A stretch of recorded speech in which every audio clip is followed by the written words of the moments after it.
did the United States and China secretly fuel the conflict between Thailand and Cambodia. For decades, these two Southeast Asian neighbors have been locked in a tense standoff, from border skirmishes to diplomatic rows. But what if I told you the real story isn't just about ancient temples or disputed territories? What if the strings were being pulled from thousands of miles away, in Washington and Beijing? Let us peel back the layers of this complex relationship and uncover the hidden geopolitical game that has been playing out right under our noses. This isn't just a local dispute. It's a battleground for global superpowers. To understand today's tensions, we have to go back to the Cold War. It was a time when the world was split into two camps. The US led west, and the Soviet led east. In Southeast Asia, this division was crystal clear. Thailand, fearing the spread of communism, firmly allied itself with the United States. They became a key partner, hosting American military bases and serving as a strategic domino against the Red Wave. American aid, weapons, and military advisors poured into Thailand, transforming it into a bastion of pro-Western influence. This partnership was more than just an alliance. It was a lifeline that shaped Thailand's modern military and political identity. Meanwhile, Cambodia's path was far more turbulent. After a period of neutrality, the country was plunged into chaos by the rise of the Khmer Rouge, a brutal communist regime backed by China. Beijing saw the Khmer Rouge as a crucial piece in its regional strategy, a way to counter Soviet and Vietnamese influence. While the world watched in horror at the atrocities of the killing fields, China provided the regime with military and economic support. This created a stark division right at the Thai-Cambodian border, a US-backed kingdom on one side, and a China-backed communist state on the other. The ideological battle lines were drawn when Vietnam, backed by the Soviet Union, invaded Cambodia in 1978 to oust the Khmer Rouge. The situation became even more complicated. Thailand, with US support, found itself on the front line of a proxy war. It gave sanctuary to anti-Vietnamese Cambodian factions, including the remnants of the Khmer Rouge, whom they now saw as a buffer against Vietnamese expansion. This was a classic Cold War move. The enemy of my enemy is my friend. For over a decade, the Thai-Cambodian border was a hotbed of conflict, with refugees, soldiers, and spies moving back and forth.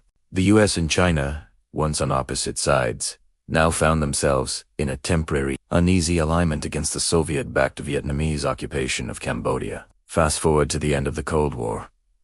The Soviet Union collapsed. Vietnam withdrew from Cambodia.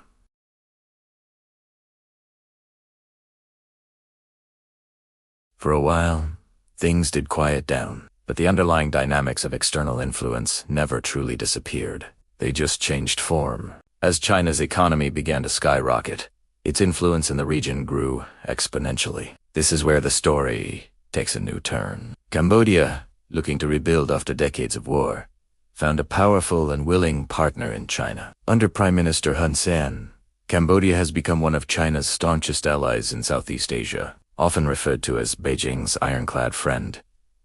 China has poured billions of dollars into Cambodia, building everything from bridges and roads to dams and skyscrapers. This investment comes with few strings attached regarding human rights or democracy, making it very attractive to the Cambodian government. In return, Cambodia has become a reliable diplomatic vote for China in regional forums, particularly on sensitive issues like the South China Sea.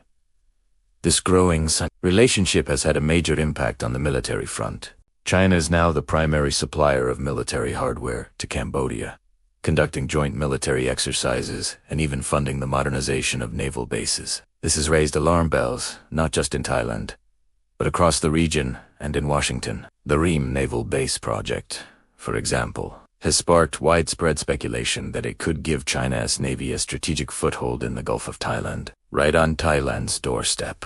For Thailand, a neighbor suddenly armed and backed by a global superpower is a significant shift in the regional security balance. So, where does this leave Thailand and its long-standing ally, the United States? The US-Thai alliance, while still officially strong, has faced challenges. Washington has been critical of Thailand's military coups and democratic backsliding, sometimes leading to a cooling of relations. While the US still conducts major military exercises with Thailand, like the famous Cobra Gold, Thailand has also been careful to hedge its bets. It has diversified its relationships, strengthening economic ties with China, which is now its largest trading partner. Thailand is trying to perform a delicate balancing act, maintaining its security alliance with the US while benefiting from the economic powerhouse that is China. This geopolitical triangle directly influences T-Cambodian relations. When tensions flare up over, say, the Priya Vihir temple, it's no longer just a bilateral issue. It's viewed through the lens of superpower competition. Thailand,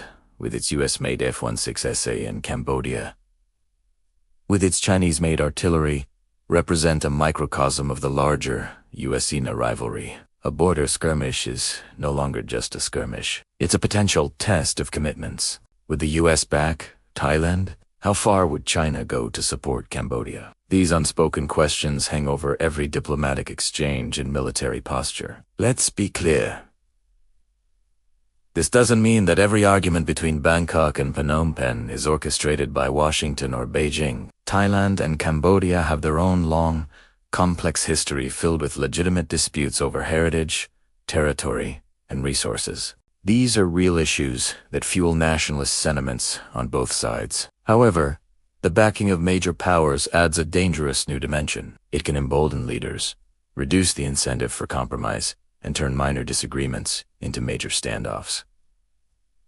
The local conflict becomes a stage for global power plays. Think of it like a neighborhood dispute, where one neighbor is friends with the police chief and the other is friends with a wealthy tycoon. Their argument over a fence line suddenly has much higher stakes.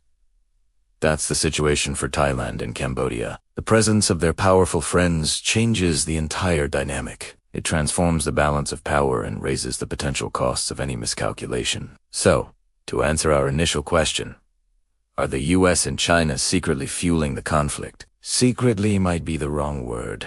It's happening in plain sight. Through military aid, economic investment, and diplomatic support, both superpowers are shaping the strategic environment in which Thailand and Cambodia operate. They're not necessarily ordering them to fight, but their influence creates the conditions where conflict is more likely and harder to resolve. The historic rivalry is now intertwined with the great power competition of the 21st century. What happens next between these two neighbors will not only determine their future, but will also be a telling sign of who is winning the larger contest for influence in Southeast Asia.